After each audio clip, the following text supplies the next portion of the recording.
మాత్రే నమః. నమస్తే అండి అందరికి. ఇది మీకు ఫిబ్రవరి 7 తారీఖున జరిగిందండి.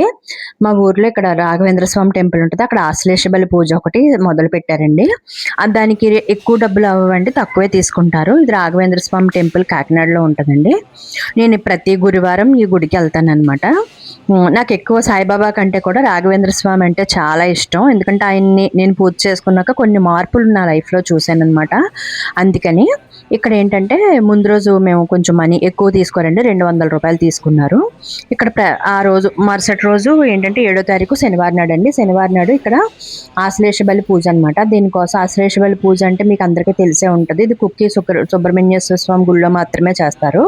అక్కడైతే వేలు వేలు తీసుకుంటారండి. అందుకని చెప్పేసి నేను ఇక్కడ చేయించుకున్నాననమాట. ప్రతి సంవత్సరం చేస్తారండి ఇక్కడ. ఇక్కడేంటంటే మన గోత్రనామాలు తీసుకొని సంకల్పం చెప్పిస్తారనమాట పంతులు గారు. ఆ సంకల్పం అనేది పొద్దున్నే ఎళ్ళిపోవాలి. మనం లైన్‌లో నుంచుంటే టోకెన్ ఇస్తారనమాట. ఆ టోకెన్ పట్టుకొని నుంచుంటే ఇక్కడ సంకల్పం చెప్పిస్తారు. 2 కొబ్బరికాయలు పెట్టి అక్షింతలేసి దాని మీద సంకల్పం చెప్పిస్తారు. చెప్పించిన తర్వాత మనం పూజలో కూర్చుంటాం. ఎవరికైనా సర్పదోషాలు కానీ, పితృబలి దోషాలు కానీ, పితృలకు సంబంధించినవి కానీ, సర్పదోషం కానీ, పెళ్ళిళ్ళు అవ్వలేనోళ్ళు, పిల్లలు పుట్టలేని వాళ్ళు, లేదంటే కాపురం స్థిరంగా లేని వాళ్ళు, ఉద్యోగం లేని వాళ్ళు, ఆర్థిక సమస్యతో ఇబ్బంది పడేవాళ్ళు ఎవ్వరైనా సరే ఈ ఆశ్లేష బలి పూజ చేయించుకోవచ్చండి. ఇక్కడ ఇక్కడ పంతులు గారు ఏంటంటే కర్ణాటక నుంచి వచ్చి చేస్తారనమాట. ఇక్కడ అందరూ కూడా కర్ణాటక వాళ్ళేనండి వీళ్ళు. కర్ణాటక నుంచి వచ్చి ఇక్కడ పూజ చేస్తారు. ఇదిగోండి రాఘవేంద్ర స్వామి గుడి. పూజ్యాయ రాఘవేంద్రాయ సత్యధర్మ రథాయ చ భజతాం కల్పవృక్షాయ నమతాం కామధేనవే నమః. అయితే ఈ రాఘవేంద్ర స్వామి టెంపుల్‌కి నేను ప్రతి గురువారం నాకెప్పుడు వీలైతే అప్పుడు వెళ్తానండి. కానీ గురువారం కంపల్సరీగా వెళ్తాను. ఈరోజు ఆశ్లేష బలి పూజ అని చెప్పి అన్నారని నేను సెలవు పెట్టుకొని మరీ వెళ్ళానండి. ఎందుకంటే ఇక్కడ నా గోత్రనామాలు ఇచ్చాను. నాకు చాలా పెద్ద సమస్య ఉందండి. 2 సమస్యలున్నాయి. ఆ రెండింటి కోసం నేను పూజకి వెళ్ళాననమాట. ఇదిగోండి ఫస్ట్ సంకల్పం చెప్పిన వాళ్ళందరినీ కూర్చోమంటారు. ఆ నుంచున్న వాళ్ళందరూ సంకల్పం చెప్పేవాళ్ళనమాట. ఇలాగ సర్పం యొక్క బొమ్మ వేస్తారండి. ముగ్గుతో వేస్తారు. పసుపు, కుంకుమ ముగ్గుతో వేస్తారు. మధ్యలో చూసారా గళ్ళులా ఉన్నాయి. అసలు బలి పూజ అక్కడే చేస్తారనమాట. ఇదంతా సర్పదోష నివారణ కోసం, కాల సర్పదోష నివారణ అంటారు కదండి, దానికోసం చేస్తారు. ఆశ్లేష బలి అనమాట. నా సంకల్పం అయిపోయింది. అయిపోయిన తర్వాత ఇదిగోండి ఈ పంతులు గారేనమాట అండి. కర్ణాటక నుంచి వస్తారనమాట ఆయన. కర్ణాటక నుంచి వచ్చి చేస్తారు. ఎవ్రీ ఇయర్ చేస్తారండి. అంటే నెల అనేది నేను చెప్పలేను కానండి, ఎవ్రీ ఇయర్ చేస్తారు. ఈసారి నేను ఏ నెలలో చేస్తారనేది నేను చూసి చెప్తాను. ఇదంతా కూడా రాఘవేంద్ర స్వామి గుడిలో ఇక్కడ భోజనాలు పెడతారండి మధ్యాహ్నం పూట. ప్రతి గురువారం పెడతారు. ఈయనకేంటంటే రాఘవేంద్ర స్వామికి సంబంధించినంత వరకు చాలా పూజలు చేస్తారండి. నేను మంత్రాలయం కూడా వెళ్ళాననమాట. మంత్రాలయంలో కూడా చాలా చేస్తారు. ఇక్కడ విశేషత ఏంటంటే మనం ఏదనుకున్నా సరే జరుగుతదండి. ముడుపులు కూడా కట్టించుకుంటారు. ముడుపులు కట్టించుకొని ముడుపు మనకు కోరిక తీరిన వెంటనే స్వామివారికి మనం ఏమి ఇవ్వాలనుకుంటున్నామో అది ఇస్తామండి. ఇంకొకటి ఏంటంటే ఇక్కడ స్వామివారికి ఏకాదశి రోజు స్వామివారు ఉపవాసం ఉంటారు. ఆ రోజు మనం ఏదైనా సరే ప్రసాదం కొబ్బరికాయ కొడతాం కదండి స్వామివారి గుడికి వెళ్ళినప్పుడు. కొబ్బరికాయ కొట్టినా, అరటిపళ్ళు పెట్టినా ఆ రోజు నైవేద్యం పెట్టండి. కావాలంటే మర్నాడు వచ్చి తీసుకోమంటారు. సో ఏకాదశి రోజు ప్రతి ఏకాదశికి స్వామివారు అంటే రాఘవేంద్ర స్వామి వారు ఉపవాసం ఉంటారనమాట. ఇక్కడ పంతులు గారు ఏం చేస్తున్నారంటే ఆ చుట్టూట డెకరేషన్ చేస్తున్నారు. పువ్వులు అది పెట్టి డెకరేషన్ చేస్తున్నారండి. సంకల్పం అది చెప్పిస్తారు. చాలా బాగుంటదండి. ఇది ఒకసారి చేయించుకుంటే దాని ఎఫెక్ట్ తెలుస్తుందండి. మీరు కాకినాడలో చుట్టుపక్కల ప్రాంతాల్లో ఎవరైనా ఉంటే కనుక ఖచ్చితంగా ఈ ఆశ్లేష బలి పూజ అనేది చేయించుకోండి. మీకు ఏదైనా అవకాశం ఉంది చేయించుకోగలను అంటే కనుక కుక్కి సుబ్రహ్మణ్యేశ్వర స్వామి ఉంటారు కదండి, అక్కడికి కూడా వెళ్ళి చేయించుకోవచ్చు. అక్కడ కూడా చేస్తారండి. 45 మినిట్స్ ఉంటుంది. కానీ ఇక్కడ 2 అవర్స్ పట్టిందనమాట. ఇక్కడ మనం వండిన ప్రసాదాలు ఏమి తీసుకోరండి. అన్ని వాళ్ళే తీసుకుంటారు, వాళ్ళే చేస్తారు. మనం ఓన్లీ మనీ కట్టడం వరకే. అది కూడా వేలల్లో కాదండి. ఓన్లీ మేమైతే మనిషికి 200 చొప్పున కట్టామంతే అండి. కట్టి పూజలో కూర్చున్నాం. కూర్చున్న తర్వాత ఆయన అండి కర్ణాటక నుంచి వచ్చారు. ఆ పంతులు గారే మొత్తం అన్ని చేస్తారనమాట. పూజ అంతా ఆయనే చేస్తారు. కానీ చాలా చేశారండి. ఎక్సలెంట్ గా చేశారు. ఇక్కడ ఏంటంటే కాల సర్పదోషం ఉన్నా, లేదంటే పిల్లలకి పెళ్ళిళ్ళు అవ్వకపోయినా, లేదంటే బిడ్డలు పుట్టకపోయినా, లేదంటే కనుక ఉద్యోగం రాకపోయినా, వ్యాపారంలో ఏదైనా ప్రాబ్లమ్ ఉన్నా, ఇవన్నీ కూడా ఇక్కడ పూజ చేయించుకోవచ్చు. కొన్ని నమ్మకాలు ఉంటాయండి. ఇక్కడ ఏంటంటే 108 నక్షత్రాల్లో 108 నాగినీలు ఉంటారండి. 108 నాగినీలని కూడా ఆవాహన చేసి మన పితృదేవతల్లో మన ముందు 7 వెనకాతల మన వెనకాల 7 తరాలు ఉన్న పితృదేవతలు మన పేరు అంతా గోత్రాలన్నీ రాసుకుంటారండి. అవన్నీ పెట్టించి ఆటితోటే మనకిక్కడ పూజ చేస్తారనమాట. అవన్నీ చదివి గోత్రాలు, నామాలు మన తాత ముత్తాతల పేర్లన్నీ రాసిమ్మంటారు. రాసిచ్చిన తర్వాత వాటిని బట్టి కూడా పూజ చేస్తారు. ఇక్కడ ఏంటంటే 1008 ఏదో ఉందండి. అన్ని నామాలు చదువుతారనమాట. సుబ్రహ్మణ్యేశ్వర స్వామి, కాలసర్ప స్వామికి సంబంధించింది. ఆయన గుడి ధర్మకర్త అండి. ఆయన కూడా కర్ణాటక ఆయనే. ఈ గుడి కట్టించిందే కర్ణాటక వాళ్ళు. అక్కడ పంతులు గారులే వచ్చి ఇక్కడ చేస్తారు. మంత్రాలయం ఉంది కదండి, మంత్రాలయానికి సంబంధించిన పంతులే వచ్చి చేస్తారనమాట. ఆయన సతీమణి వచ్చి ఫస్ట్ సంకల్పం చెప్పించారు. ఈ సంకల్పం మా అందరితో కూడా చెప్పించారండి. చెప్పించి చేశారనమాట. ఈ సంకల్పం చెప్పినప్పుడు మన గోత్రం, మన నామం, ముఖ్యంగా మనం ఏ ప్రాబ్లంతో బాధపడుతున్నామో ఆ ప్రాబ్లము, తర్వాత ఏంటంటే మనకి సంబంధించిన మన పితృదేవతలకు సంబంధించింది. మన కాలసర్ప దోషం కాబట్టి నాగరాజు ఏదో పేరు చెప్పారండి ఆయన. ఆ పేరుతో చేపిస్తారనమాట. ఇక్కడ ఏంటంటే నైవేద్యానికి సంబంధించినంత వరకు అందరూ పాలు అయితే తెస్తారండి. పాలు కూడా లాస్ట్ లో చూడండి, పాలు కూడా ఎలా కలుపుతారు అనేది ఉంటది. దర్భ పెట్టి ఆ దర్భని ముట్టుకోవాలన్నమాట. దర్భిస్తారు, మనకి దర్భగడ్డిస్తారు. ఆ దర్భగడ్డిని అందరూ టచ్ చేసి మరి జనరల్ గా మనకు తెలిసిందే కదండి, ఏ పంతులు గారైనా మామ అనుకోమంటారు. మనం మామ అనుకుంటాం. కానీ అది పట్టుకున్నప్పుడు మనం ఏ ప్రాబ్లం గురించి మనం పూజ చేయించుకుంటున్నాము అనేది అక్కడ మనం చెయ్యి పెట్టి చెప్తాం అనమాట. చెప్పిన తర్వాత అప్పుడు ఆ పూజలోకి చూసారా, దర్భం చూసారా, ఆ దర్భంతా మేము ముట్టుకున్నామండి అందరూను. అది ఏం చేశారంటే ఆయన ముట్టుకొని స్వామివారికి తగిలిస్తారు. అంటే మనం చేసింది ఆయన దగ్గరికి వెళ్తుంది, ఆయన చేసింది ఆ స్వామివారి దగ్గరికి వెళ్తుంది, ఆ గురువు గారి దగ్గరికి. ఆయనే పూజ అంతా ఆయనే చేస్తారండి. 108 దేవతల్ని ఆహ్వానించి 108 దేవతలు నాగదేవతలకి సంబంధించి వాళ్ళకి ఆ రోజు బలిస్తారనమాట. బలి అంటే మనలాగా ఏంటి కోళ్ళు మేకలు కాదండి. కోళ్ళు మేకల్ని బలి ఇవ్వరు.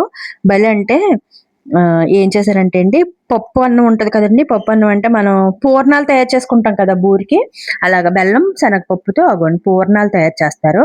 పూర్ణాలు తయారు చేసి ఫస్ట్ వాళ్ళందరినీ కూడా అక్షింతలో పువ్వులు వేసి ఒక్కొక్క గడిలో ఆహ్వానం చేస్తారు. 108 మందిని ఆహ్వానిస్తారు.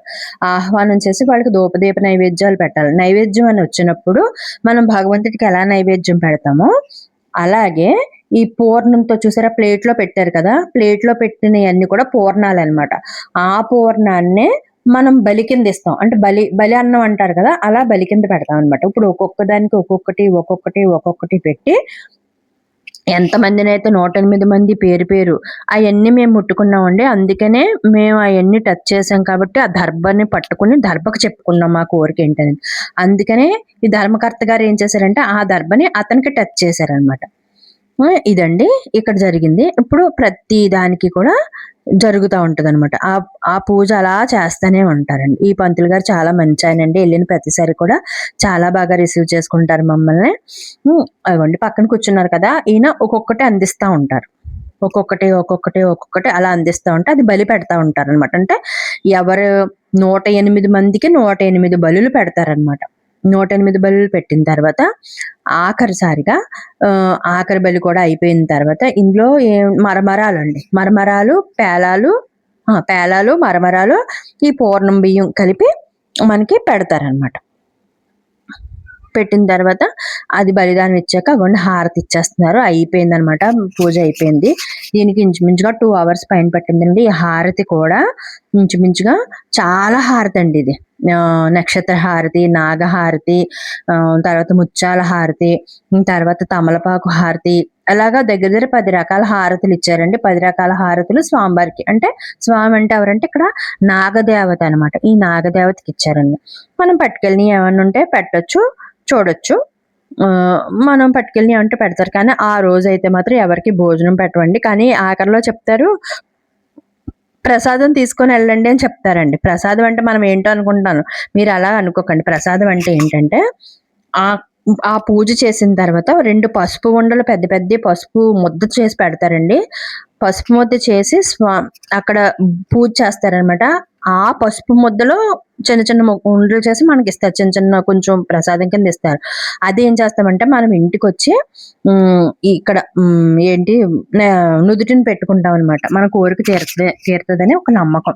ఏదైనా సరేనండి, నేను చెప్పాల్సింది ఏంటంటే ఎవరికైనా చెప్తాను ఈ విషయం. ఈ పూజ చేసిన, వ్రతం చేసిన, మీరు ఎక్కడికెళ్ళినా ఏదైనా సరే మనం ఏం చేయాలి? ఖచ్చితంగా నమ్మకంతో చెయ్యాలి. దేనికైనా నమ్మకమే కావాలి. నమ్మకంతో చేసిన ఏ పనైనా మనకి సక్సెస్ అవుతుందండి. అయ్య బాబోయ్! ఇది అవుతదా? అవదా? ఇదేంటి? అని డౌట్ ఎప్పుడు పెట్టుకున్నారో ఖచ్చితంగా డౌట్‌గా పని అవ్వదనమాట. కాబట్టి ఎవరు చేసినా, ఏ పూజ చేసినా నమ్మకంతో చేయండి. నేను కాస్త పూజలు ఎక్కువే చేస్తాను. కాబట్టి నేను ఈ పూజకెళ్ళానండి. ఈ పంతులు గారు కూడా చాలా మంచిగా రిసీవ్ చేసుకుంటారు ఎవరినైనా సరే. ప్రతి గురువారం కూడా మీరు కూడా నేను అన్నానని కాదు కానీ రాఘవేంద్ర స్వామికి ఒక్కసారి మనసులో దండం పెట్టుకొని చూడండి. ఆయన మీ కోరిక తప్పకుండా తీరుస్తాడు. ఇదండి ఈరోజు మన వీడియో. ఇంకా ఇందులో చాలా చెప్పాలని ఉంది. ఏమీ చెప్పలేనండి. ఎందుకంటే నాకు అసలు మాటలు కూడా రాలేదనమాట ఈ పూజ చేస్తున్నంత సేపు కూడా. ఏంటో ఒక రకమైన బాధ. నాకొక బాధ ఉందండి. ఒక సమస్య ఉంది. అది చెప్పుకునేది కాదు, దాచుకునేది కాదు. దాచుకోవటానికి కడుపులో దాచుకోలేకపోతున్నాను.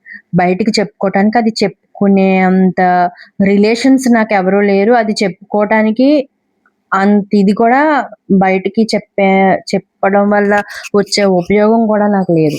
అందుకని చెప్పి నేను ఆ భగవంతుడికే దండం పెట్టుకొని, భగవంతుడా ఏంటి ఈ పరిస్థితి ఎందుకు ఇలా తీసుకొచ్చావు? నేను ఏ జన్మలో ఏ కర్మ చేశాను? ఈ ఏ నేను ఏదైనా సరే కర్మ సిద్ధాంతాన్ని నమ్ముతానండి.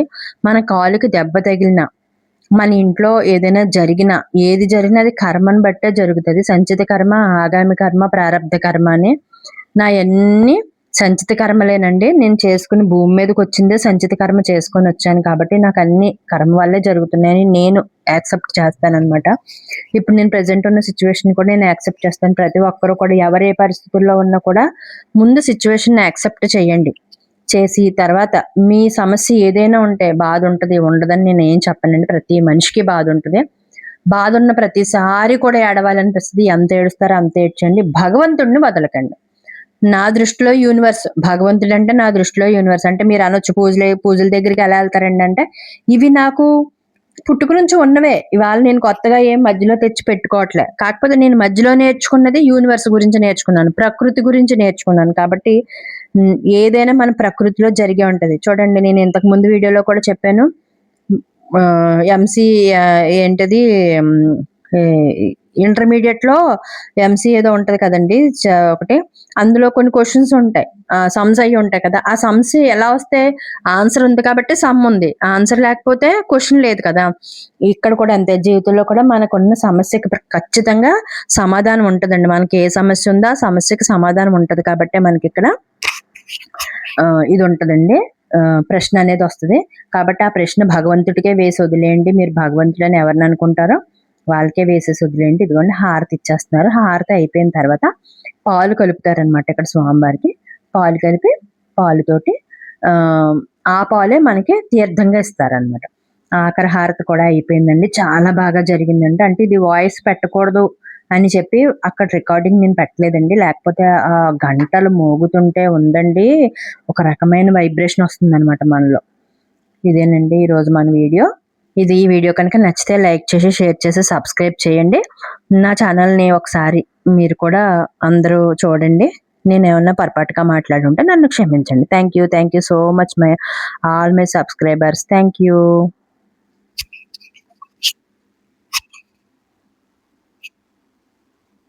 ఇదిగోండి ఇక్కడ ప్రసాదం ఇస్తున్నారనమాట. ఈ ప్రసాదం తీసుకోవాలి అందరూ. ప్రసాదం అంటే చెప్పానుగా పసుపు అనమాట.